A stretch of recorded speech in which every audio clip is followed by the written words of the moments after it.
Dear learners, today we are going to read about feminist writing. I am Kalayarasi, Assistant Professor, Department of English, St. Josephs College of Arts and Science for Women, Huzur.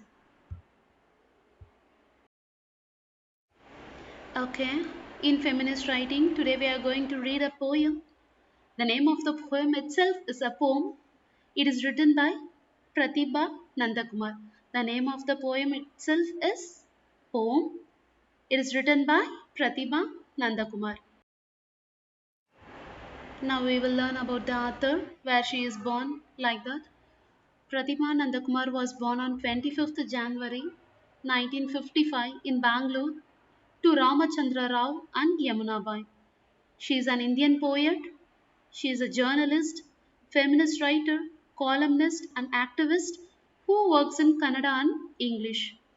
For her work, Kavyadeyata, Pratibha was awarded the Karnataka Sahitya Akademi Award for Poetry in 1998. An alumni of Madras University, Pratibha married to Nandakumar and they have a son and daughter. Her genre includes poetry, travelogue, research, and criticism. Her subjects include feminism, modern literature, etc.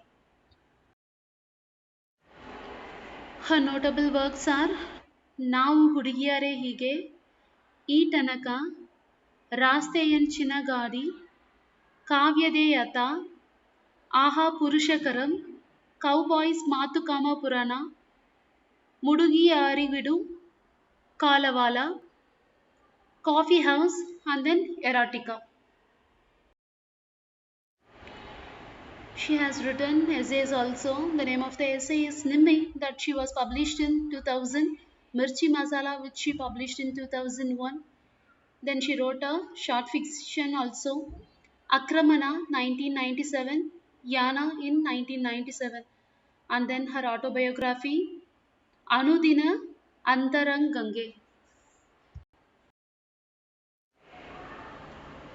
And diced on the knife when she is cutting something, she could only find the poems that got diced on the knife. They were boiling in the cooker with salt and spices sorted, and it comes with a smelling fragrant. The stubborn pests and thorns come and obstruct the free flow of imagination for the poem to be composed. The curtains, the torn books, tables, chairs, clothes, strewn everywhere, serve to be taken as a material for the poem. They dazzle the speaker's eyes. Finally, the speaker clears the mess of objects around her. One of them keeps asking her to wash, drink, and play with it. Now the time has come for writing a poem.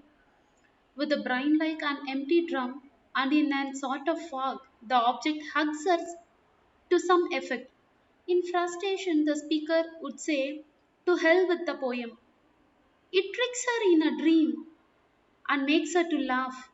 After writing it, she reads it in the festival. Finally, the poet has written the poem and then she read it out in the festival.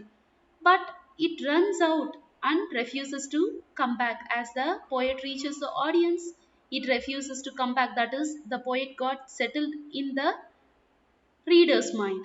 It is captivated by the audience and sits there in their minds. The speaker turns home in a dejected mood as the poet is as the poem is not coming along with her. As it sat in the mind of the readers, she came alone. The poet is experimenting with the idea of writing a poem. She personalizes the poem as if it has its likes and dislikes.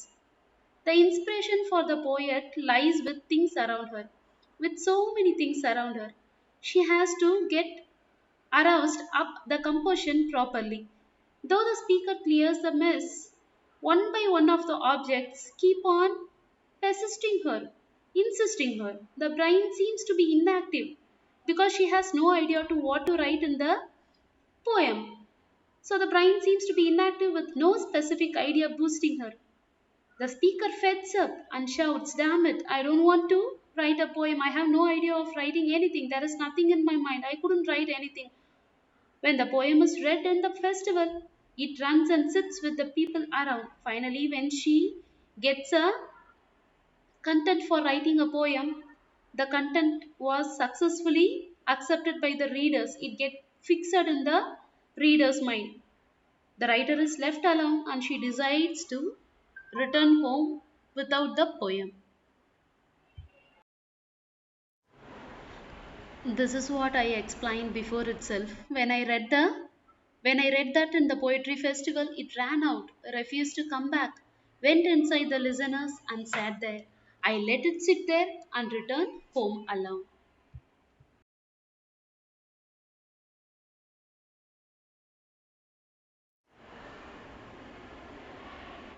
Thank you.